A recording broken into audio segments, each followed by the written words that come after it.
नमस्कार, सुबह के 9 बजने को हैं। आप देख रहे हैं न्यूज 18। आपके साथ मैं हूं कंचन डोगरा नेगी। तमाम बड़ी खबरें आप जानेंगे इस बुलेटिन में। और सबसे पहले हम बात करेंगे पीएम मोदी आज यूपी और उत्तराखंड में तूफानी तरीके से प्रचार करने वाले हैं।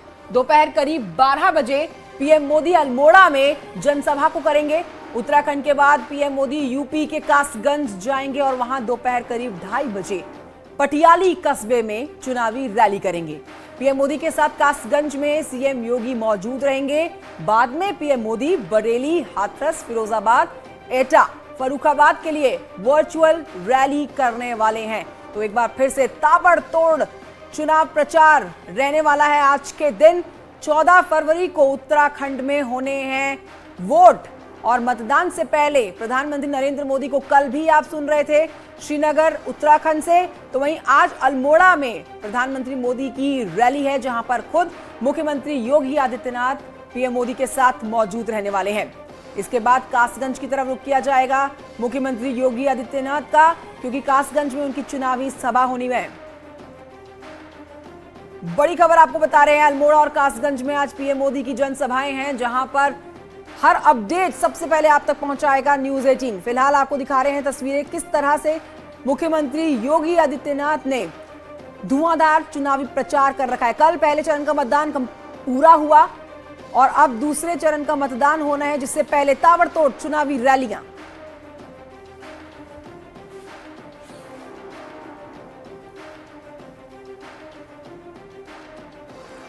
मेरे साथ मेरे सहयोगी अजेंद्र शर्मा कासगंज से इस समय लाइव मौजूद है। सीधे रुख करते हैं अजेंद्र की तरफ। अजेंद्र, आज का बहुत ही महत्वपूर्ण दिन, प्रधानमंत्री नरेंद्र मोदी और मुख्यमंत्री योगी आदित्यनाथ दोनों ही धुआंधार तरीके से आज रैलियां करने वाले हैं। कासगंज में क्या तैयारियां हैं?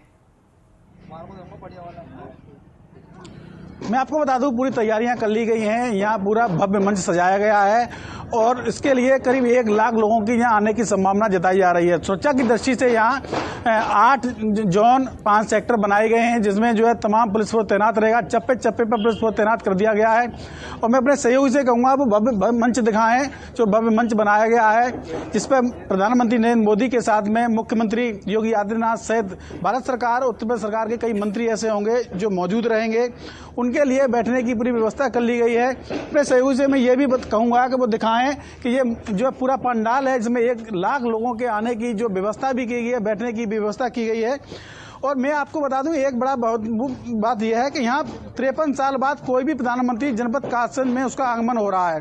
इसको लेकर कार्यकर्ताओं में भारी उत्साह है। लोगों के यहाँ उनको देखने के लिए भी लाखों लोगों की आने की संभावना है। जैसे भारतीय जनता पार्टी के जो नेता बता रहे हैं कि कार्यकर्ताओं के साथ साथ तमाम लोग यहाँ मौजूद रहेंगे। और एक बात और है कि विधानसभा पटियाली मुस्लिम बाहुल इलाका है, उसके लिए यहाँ आजम खां की जो परिवार की एक बहू है नादिया सुल्तान, समाजवादी पार्टी से प्रत्याशी बनाई गई हैं।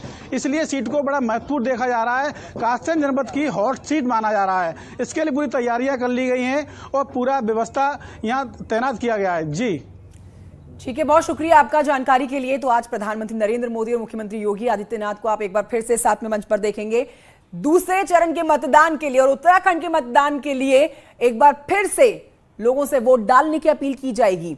हम आपको बताते हैं इससे पहले कि कल पीएम मोदी ने यूपी के सहारनपुर में और उत्तराखंड के श्रीनगर गढ़वाल में चुनावी रैली की और विपक्षी दलों के खिलाफ हल्ला बोला।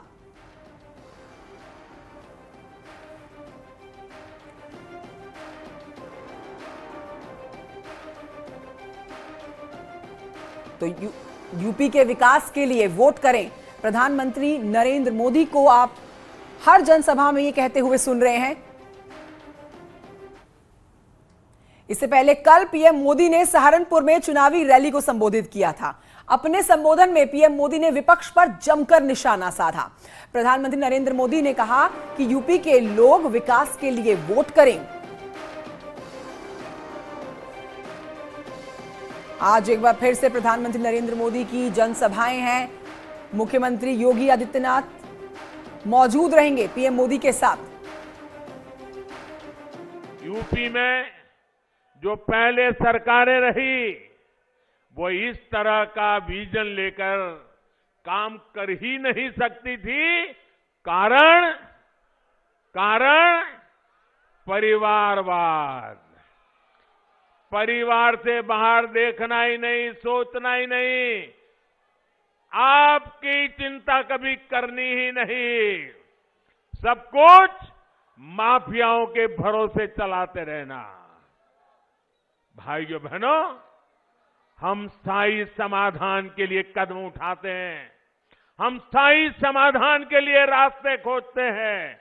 हम हिंदुस्तान के हर गांव को, हर किसान को, हर नागरिक को आत्मसम्मान के साथ जीने देने का अवसर देने के लिए काम कर रहे हैं। तो पहले चरण के मतदान का रण अब शांत हो गया है। दूसरे फेज की लड़ाई अब शुरू हो चुकी है। बीजेपी और समाजवादी पार्टी एक दूसरे पर तीखा वार कर रहे हैं।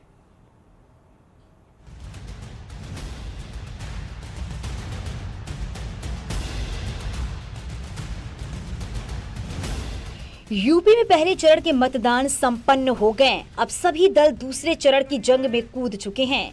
पीएम मोदी ने दूसरे चरण के लिए सहारनपुर से प्रचार का आगाज किया। बड़ी जनसभा को संबोधित करते हुए पीएम मोदी ने समाजवादी पार्टी और कांग्रेस पार्टी पर जमकर निशाना साधा।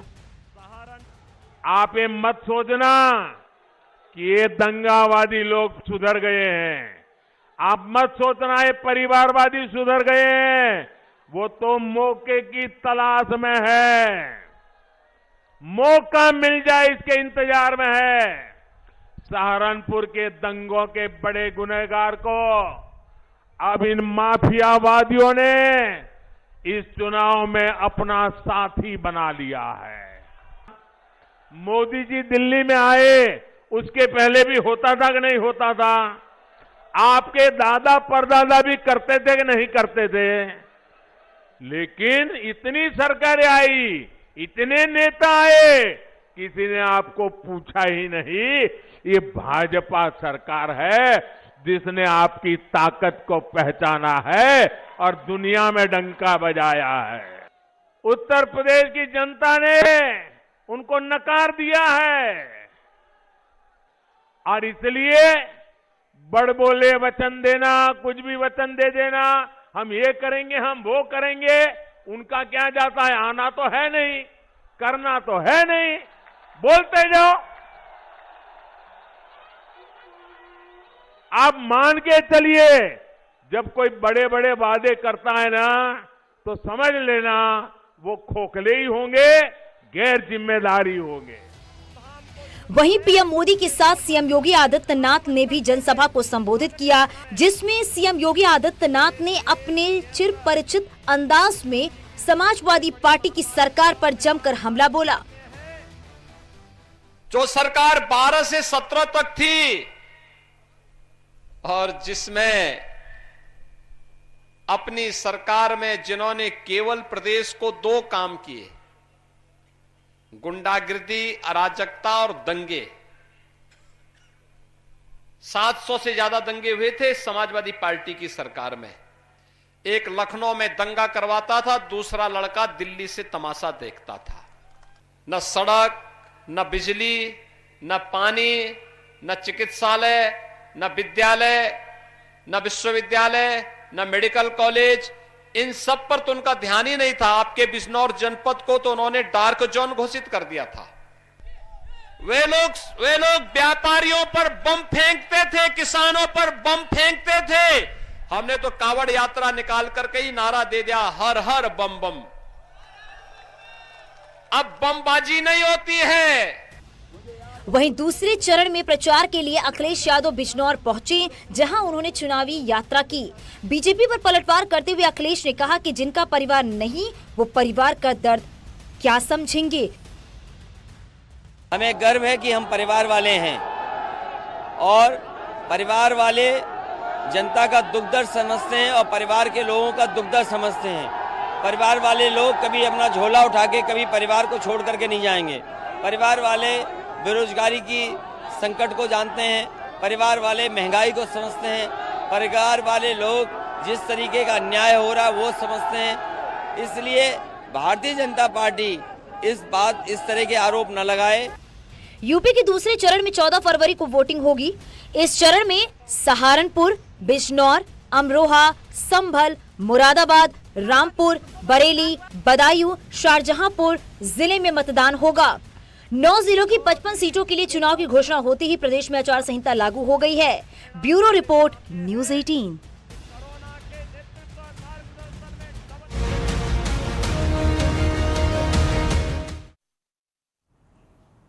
तो पहले चरण का जो रण है वो अब शांत तो हो चुका है, लेकिन दूसरे फेज की लड़ाई शुरू हो चुकी है। देखिए, बीजेपी और समाजवादी पार्टी एक दूसरे को तीखा वार करने से बिल्कुल नहीं रोक पा रही है।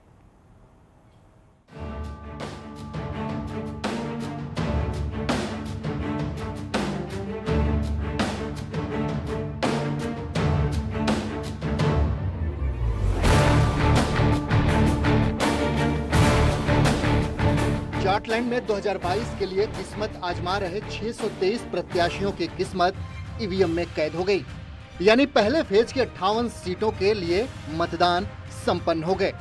छिटपुट घटनाओं को छोड़कर करीब सभी सीटों पर शांतिपूर्ण मतदान हुए। लोकतंत्र के पर्व में लोगों ने जमकर हिस्सा लिया। बुजुर्ग, नौजवान, महिलाएं, दिव्यांगों ने वोटिंग में अपनी अपनी हिस्सेदारी दिखाई। मतदान सुबह 7 बजे से शाम 6 बजे तक चला। मतदान के दौरान दिग्गजों ने अपने बूथ पर भी वोट डाले। देखिए, सब लोग मतदान करें। ये चुनाव कोई सामान्य चुनाव नहीं है। उत्तर प्रदेश के नौजवानों के बेहतर भविष्य से जुड़ा चुनाव है। बेटियों की सुरक्षा से जुड़ा चुनाव है। यह चुनाव हमारे जो बाल गोपाल हैं उनको अच्छा बेहतर भविष्य मिले। आदरणीय योगी जी ने जो काम किया है और जिस तरह सड़क, बिजली, पानी, सुरक्षा, शिक्षा मिली है, सभी लोग खुश हैं। और कुल मिलाकर के विकास के सारे रिकॉर्ड तोड़ने का काम आदरणीय योगी जी ने 5 साल में किया है। जाट जो वोट देता है वो खुदा मार के दिया करे। पहले खुदा मारेंगे, बड़ी कीमती वोट है इनकी, क्योंकि वोटर के साथ ये सपोर्टर भी होता है। लेकिन हमेशा आखिर में ये प्रदेश के बेहतरी में, देश के इशू पे और बड़े मुद्दों पे वोट डालता है।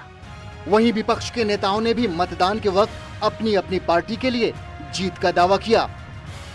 रोजगार, खेती के विषय, औद्योगिकरण जिसकी आवश्यकता है पश्चिमी उत्तर प्रदेश को, इन विषयों को लेकर मैं और अखिलेश जी काम करना चाहते हैं।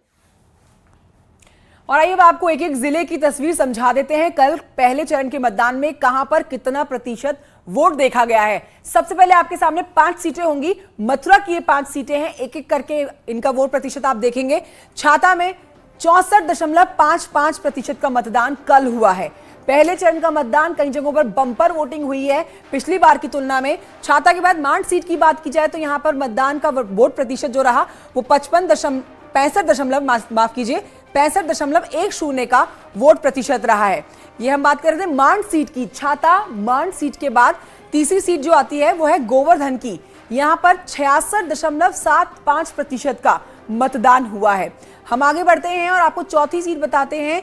चौथी सीट है मथुरा की, जहां पर 57.33% का मतदान हुआ। तो कई जगहों पर बम्पर वोटिंग और कई जगहों पर वोट प्रतिशत कम देखा गया है 2017 की तुलना में। हम बात करते हैं बलदेव सीट की, जहां पर 62.66% का मतदान हुआ। ये 5 सीटें जहां पर वोट प्रतिशत आप ग्राफिक्स के जरिए जान रहे थे। एक छोटे से ब्रेक के लिए यहां पर रुकना होगा, कहीं मत जाइए, जल्द लौट रहे हैं।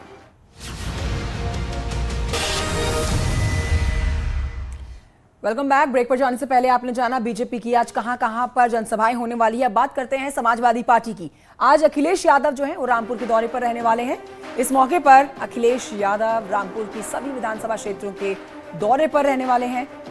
तो वहीं अगर कांग्रेस की बात कर ली जाए तो कांग्रेस महासचिव और यूपी प्रभारी प्रियंका गांधी वाड्रा वर्चुअल तौर पर कार्यकर्ताओं के साथ जुड़ने वाली हैं, सम्मेलन में हिस्सा लेने वाली हैं।